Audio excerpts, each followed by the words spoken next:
most of us think we have a problem in our life unless we have something that's a bigger problem to contrast it with. And when you see this story and you walk through their exact life experience of the course of these 2 years, the year that we work with them is 30 days, but you see the course of what's happened to them by finding out what's happened a year later, you begin to understand that it doesn't matter what happens in your life, you are more than any moment. There's no challenge you can't face and overcome. The events of our lives don't control our lives. Our decisions do. And so I figured if we could take a couple that has faced this big a challenge and be able to break through, then you can look whatever's in your life and make it happen. It's kind of like, if I wanted to show you that if you could face your biggest fear, your smaller fears kind of drop aside. It's like, what's your biggest fear? Today, one of the biggest fears so many people in North America and around the world, the Western world, are facing is losing their job. It's a horrific possibility. It has impact on your family, your psychology, your emotion, so many things, your choices. But the truth of the matter is, what's a problem? Losing your job is a massive problem until you find yourself in a position where you lose all your savings. What it took you maybe 10 years of working to get. Then what's a problem after losing your savings? That's not a problem anymore when all of a sudden you lose your leg or an arm or something horrific happens to one of your children. That's not a problem when someone tells you all of a sudden that you have terminal cancer. And I've had those moments where somebody says you've got that tumor in your brain and we don't know what it means. Those moments take your other problems and make them disappear. And you know what's interesting? When you ask most people in North America, what's the greatest thing that could ever happen to you? Give them 10 seconds. It's been done over and over again. First 10 seconds, what comes to your mind? What's the best thing that could ever happen in your life? The majority of people in North America say what? Can you guess? Winning the lottery. And many of them say winning a $100 million lottery, $200 million lottery. That's what's going to make their quality of life extraordinary. But when you do the studies, and there have been many done over the last 15 or 20 years on people that win these giant lotteries, what are their lives like? 2 years later, 3 years later, 5 years later? Is the quality of their life extraordinary? Rarely, if ever. Because what's happened is they haven't grown. Life gives us these events, these, quote, horrific events, because there's an area of our life that has to grow. If you were to ask me, Tony, out of all the millions of people you've worked with, if someone really wants to feel alive, they want joy, they want happiness, they don't just want money or things or just even respect. They want to feel a sense that life is meaningful and alive. What does it take? I tell you one word: progress. When you're making progress in your life, it doesn't matter where it is, you're going to feel more alive. If you're overweight, but you get yourself today and you say, you know what, I'm stepping into gear. I'm just putting these darn shoes on. I'm not waiting for the perfect, person to come by and coach me. I'll get that too. But right now, I'm just going for a walk, or I'm going to go for a jog, or I'm going to go lift some weights. I'm going to do something right now. And you get yourself into gear, and you do that for a few days in a row. Even if you haven't lost the 10, 20, or 30 pounds yet, you're going to start feeling better immediately because you have the power of momentum and you're making progress. Progress equals growth. Growth equals feeling alive. We grow or we die. So what's the worst thing that could ever happen in your life? Same survey, ask the people in North America, 10 seconds to come up with the answer. Number one answer, to become a quadriplegic. That's why I made the show. Because the idea that I could be in a position where I'd be alive, but I couldn't physically feed myself, take care of myself, that I'd be completely immobilized, for most people, that's the scariest thought of all. To them, that's the worst possible fear. So by going through this journey with Frank and Kristen and experiencing their emotions and seeing and feeling that in 30 days they could go from trapped in their home where there's no possibility of a future, no idea of intimacy, no idea of children, to world travelers who are doing things they weren't doing before when he was, quote, supposedly able-bodied, happier and stronger and closer in their love than ever before, and you know it's real, and you see the results a year later as we do the follow-ups, and you haven't seen the follow-ups, be sure to see that and hear about the story of what's happened with them. When you get that experience, it affects you. Because it isn't somebody verbally telling you a story, it's something you kind of went through. So the idea here is, I'm sure you have some other fears outside the one we just came up with. Whatever you're afraid of, the job, the loss of relationship, trust me, it's small. If you'll face a bigger fear, that little fear will start to be handled pretty easily. That's why when all of us go through in our lives extreme stress, we're all going to go through it. You're going to have a home burn down, or something's going to happen to somebody you love, or someone's going to pass before you're prepared for it, which is almost always. Or you're going to find yourself in a financial situation that feels like you can't turn it around. Or you might feel like personal character assassination, or maybe you get mugged, or maybe you get a terminal disease. We all will face multiple times in our life extreme stress. The difference in people's lives is not what we face, it's what we do with what we face. You can take yourself from a place where in the face of absolute total tragedy you triumph. But it requires making some new decisions, taking some new actions, and mastering a part of yourself that can unleash all of your power and ability as a human being. That human spirit, as corny as it sounds, can be channeled in a very specific way. And if you do, the game of life changes. So I'll give you another example outside Frank and Kristen. A friend of mine who just passed recently, he's always been a deep inspiration to me. His name is Art Berg. And Art's a guy that was a young man, good-looking, strong, athletic. He lived in Utah. And he fell in love with his absolute sweetheart. She was, the most popular girl, the most attractive girl. She met all the criteria of a college boy. And his buddy here driving across the state to go to where he's going to get married, and he falls asleep in the back seat while his best friend is driving, and his best friend falls asleep in the middle of the night as they're driving. My friend Art Berg woke up rather intensely on the desert floor with the car upside down, his legs trapped beneath it, and unable to feel anything. He became a quadriplegic in an instant. His friend actually was beat up but actually survived. Now, what do you do in a situation like that? Well, the first thing most people do is they want to curse God or they want to curse their friend. It's not their fault. Most of what happens in our lives is not our fault, but what we do with it is going to determine the quality of our lives. Sometimes it is our fault, let's be honest. But lots of times, events happen. Stuff happens, or whatever word you want to replace stuff with. You know what I'm talking about. But what's different about this man is he made a different set of decisions. On that day, he said to himself, you know what? I got two choices. I can live here in the dirt and live and suffer the rest of my life for what I've lost, or I can figure out how to maximize what I have. He developed this mindset. His mindset was, before the accident, there were about probably 10,000 things I could do. After the accident, he said I could probably do 9,000 things.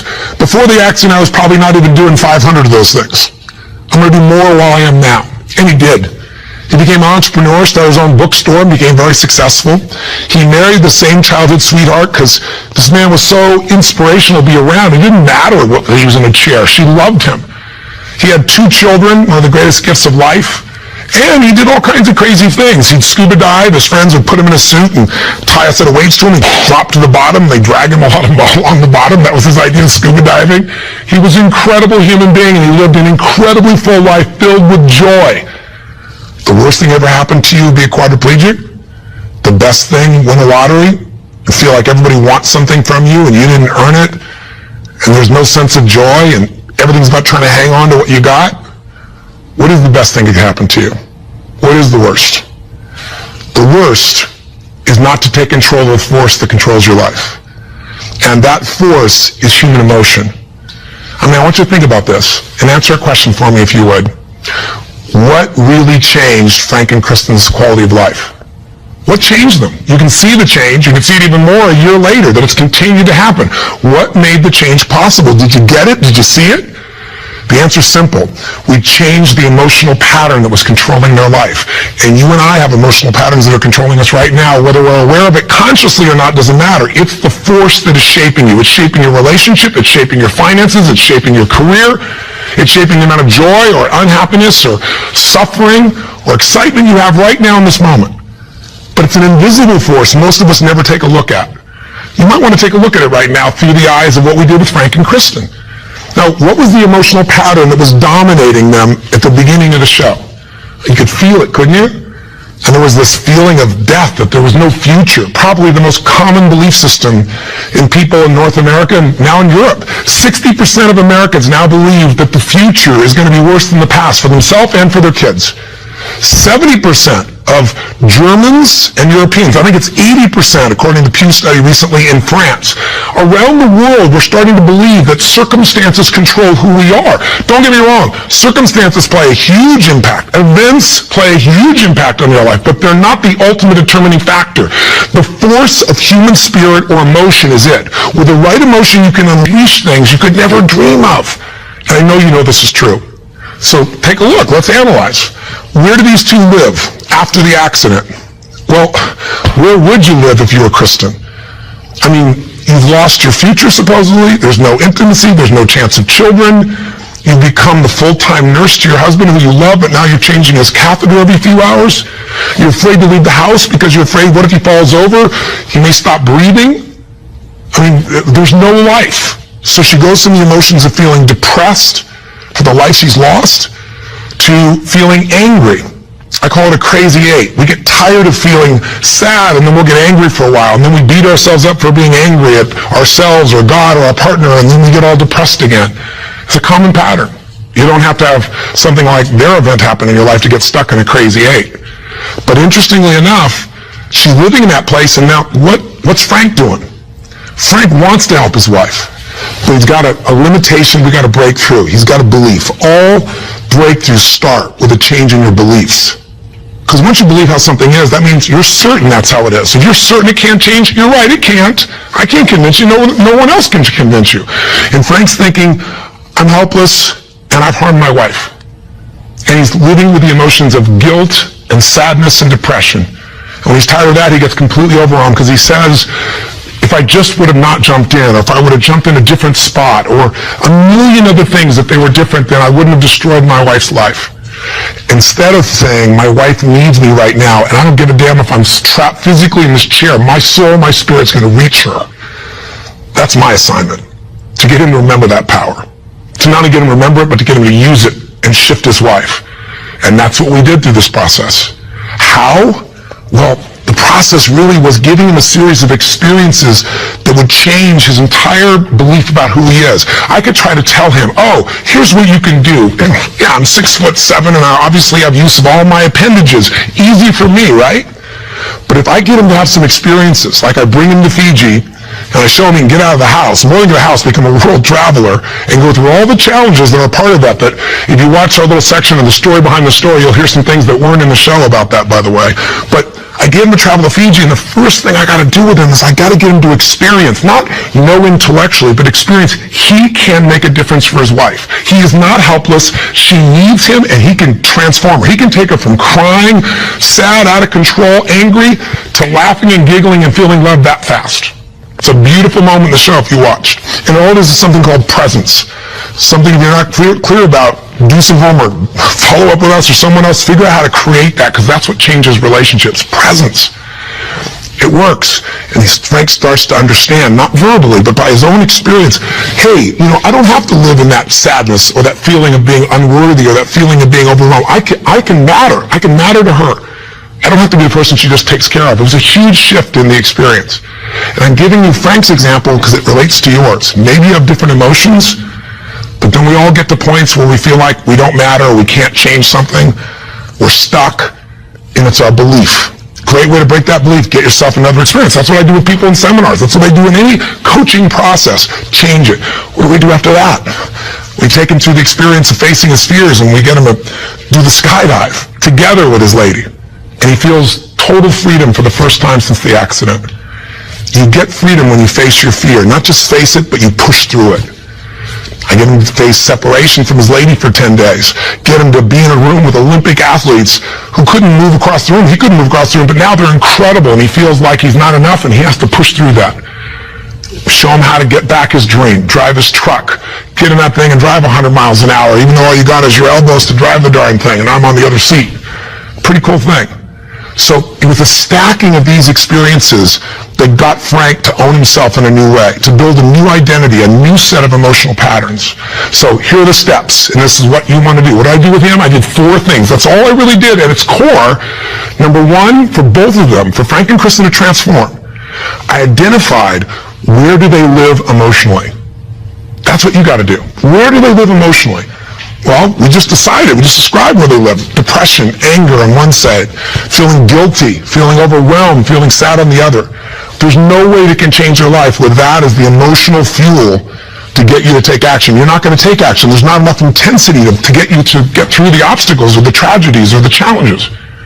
Once you see what the pattern is and you tell yourself the truth, this is where I'm living, step 2 I did with them, is I identified what's the antidote. So if fear is what's controlling things right now. We need an antidote called courage. Now, courage doesn't mean that you're not scared. Courage just simply means that you're scared to death, but you do it anyway. It's an emotional muscle. It doesn't feel good. You just exercise it. That's what courage is. I mean, everybody you know has different emotional patterns. And it may be hard to see it in yourself, but I bet you know in other people. I mean, come on. Don't you know somebody who lives every day and they're angry all the time, or they're pissed off, or they're frustrated, or they're worried all the time? I mean, haven't you met people at different times who, don't you know somebody that's always kind of playful or crazy or cracking jokes? Better yet, do you know somebody who's not really funny, but they think they are? And they tell a stupid joke and everything else. It's not even funny, but they crack themselves up so much that you find yourself cracking up, right? I mean, people have patterns. The question is, what's yours? See, if you can identify the patterns in other people, you can start to see them in yourself as well. And you know what we all do? We all find a way to try to get what I call home. Home is, I noticed after 9/11, I'm with 2,000 plus people from, I think it was 45 countries. I was in Hawaii. The accidents happened, the tragedy happened, you know, the attacks happened, and we got the information at 3 o'clock in the morning in Hawaii, and we had, you know, 100 plus people, 200 people that were from New York, many of which, you know, worked and had offices and friends in the towers, and all their friends died or their whole company disappeared. I had to bring these people in from all these countries with different religions, different backgrounds, different belief systems. Some people were celebrating. Other people were crying and saying it was the end times. It was unbelievable. I noticed all this emotion around me. And the biggest thing to put them all together is I had to say, what's really going on here? And I noticed angry people got angry. Sad people got sad. Guilty people, a nurse, she was guilty. She wasn't there helping people, but she's always guilty. The angry lady is always angry. We all have a home. Many of the people didn't live in the United States, didn't know anyone in New York City, and they were yet angry, guilty, or sad. Why? They weren't angry, guilty, or sad about the 3,000 people a day that die of cancer and heart disease. They're all mothers, fathers, children. I pointed out that day. You can't be convenient with your compassion, and yet most of us are. We're unaware that we use events as a trigger to get home, back to the patterns we know, even if it's uncomfortable. So if you identify where you live, emotionally, the patterns are limiting you, the second piece is find the antidote. Courage can replace fear. If you're feeling this unbelievable feeling of overwhelm, you need love or support. And not just go get it, go give it. See, finding that antidote starts to change the game. And then after you identify it, you find the antidote. Number 3 is you got to practice that emotion. I know that sounds weird. I'll explain what I mean in a moment. But you got to do that emotion enough consciously that you can go from frustrated or depressed to determined, and you know how to shift that gear, and it's not fake, it's not some pump up, it's real, and it changes your life when you can do that like that, and it's a biochemical change. It's not some I'm happy, positive thinking BS. That's not what I teach. I'm not here to tell you go to your garden and chant there's no weeds. I'm here to say there's the weed, go pull it out, but you're not going to pull it out without determination, without passion, without commitment. Am I making sense? So if you know the pattern, if you find the antidote, if you practice it enough, and then the final step, you condition it. You practice enough that you can just automatically go into it. That's when your life changes. So what are you going to do as your assignment for this week? To take this little 10-minute rant I'm giving you and convert it into a massive, measurable increase in the quality of your life. I can't do that for you. You can do it for yourself if you do what I tell you. Here's what you're going to do. Step 1, and this will be on the web as well. Step 1, you got to identify where you live. So where do you live? Where do you live emotionally? You personally, just like we did with Frank and Kristen. There are thousands of emotions. There's 4,000 words in the English language, I should say, for different individual emotions. I did the research on it years ago. I'm going to have you take out a piece of paper, pen, take out your notebook, computer, get a page. On one side, one column, write all the emotions that you experience at least once a week that empower you in some way. Love, passion, excitement, creativity, whatever it is. Peace, determination, I don't know. What are yours? I want you to write the emotions, though, you don't experience once in a while. The ones you experience at least once a week in a powerful way and really feel it. Not an emotion you feel once every blue moon. On the other side of that page, or if you do it on our little application or wherever we put it here, the other side I want you to write all the negative emotions, or to be more fair, all emotions can be positive if you use them. all the disempowering emotions, the ones that tend to put you in a state where you don't follow through. And I want you on that side to write all of them and do it simultaneously. Just keep making your list. What are the emotions I go into that mess me up, like feeling frustrated or overwhelmed or lost or alone or depressed or pissed off and rageful, whatever it is you go. And again, not emotions you experience once in a while, the ones you experience at least once a week. So make a list of all the emotions you experience at least once a week, ones that empower you, ones that disempower you, on the list. That's step one. That's identifying where you live. And circle the top two out of the whole list that you experience most often that are empowering, and the top two you experience most often that are disempowering. That'll be step one. Now, I'm trying to explain it to you here, it'll be right in front of you as well, so if you forget what I'm saying, it's going to be on the little checklist. But I want you to know what I mean. Step two, let's identify the solution. So you look at your list, and you see on the disempowering list, I got sadness and depression, or I got feeling lonely, or I've got feeling rage and anger, or I got feeling fear. What emotional state would you like to feel in that situation that would change your life? If it's fear, maybe it's courage. Again, courage doesn't mean it's easy, doesn't mean you feel, confident. It just means you're going to do it anyway. Maybe it's determination. Maybe instead of feeling alone, you feel loving and you go give to somebody else. What's the antidote? What's an emotional pattern that if you live that, it would change the game? Is it faith? Is it passion? Is it courage? Is it playfulness? You're taking things just too damn seriously. You've forgotten perspective. Go watch the show again. See if you really have a problem. See if your problems are as challenging as the people you just saw who transformed their tragedy into something tremendous, something beautiful, something magnificent, something meaningful, something that can even help other people that are watching. That's the beauty. So that's the second step. What's the antidote? Come up with your antidote emotion. Step three is you got to practice that emotion. Now, I know that sounds silly, stupid, kind of weird. But if you came to a seminar with me, you'd see, 3,000, 10,000 people, and we do this, and we condition that a new emotion till you can shift gears. Have you ever heard about the fire walk? It's not about the fire walk. I do skydiving, all kinds of crazy stuff. It's a metaphor for how do I go from afraid, fire's metaphor for whatever you don't follow through on your life, whatever holds you back, to snapping, going to a state of mind where I just move through. It's not this big mind over matter thing. It's mind over emotion. It's shifting. And when you learn how to go from scared to determined in action, what can't you do in your life? So we show you how to do that. But for right now, I'll give you just a quick example. Understand that emotion is really created by motion, by the way you use your body. So quick example, real quick.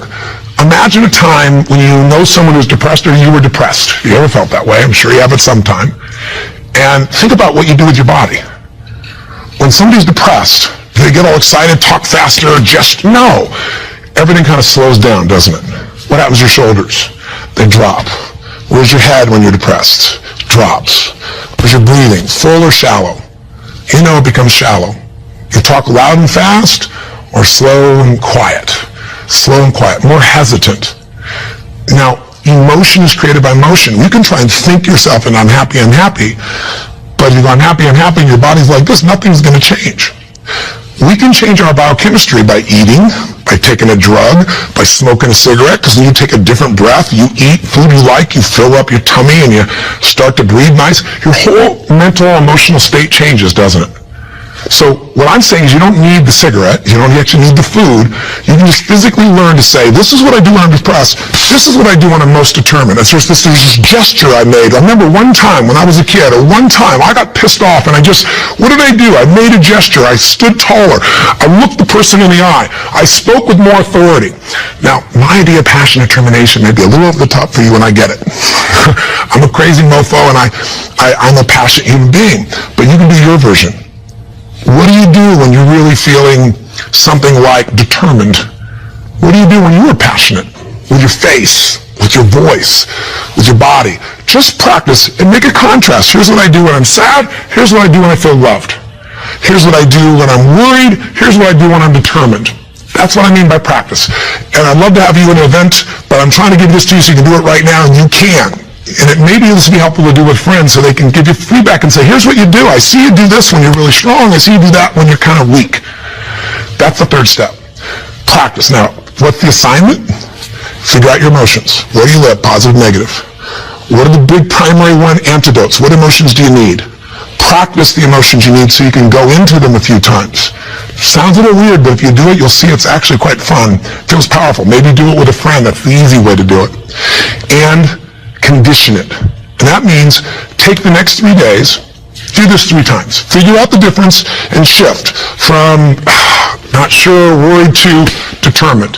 From overwhelmed, I don't know what to do, to focused. And you just deliberately, physically make the change from one to the other. 3 times for 3 days. If you're bold, do it for 7. But if you do this 3 or 4 times a day for 3 to 7 days, you'll start to get a pattern in your body. And the pattern in your body, a new pattern means a new life. Our life's a reflection of our emotional patterns. If you live in sadness and depression, you could have $1 billion and your life is called sad and depressed.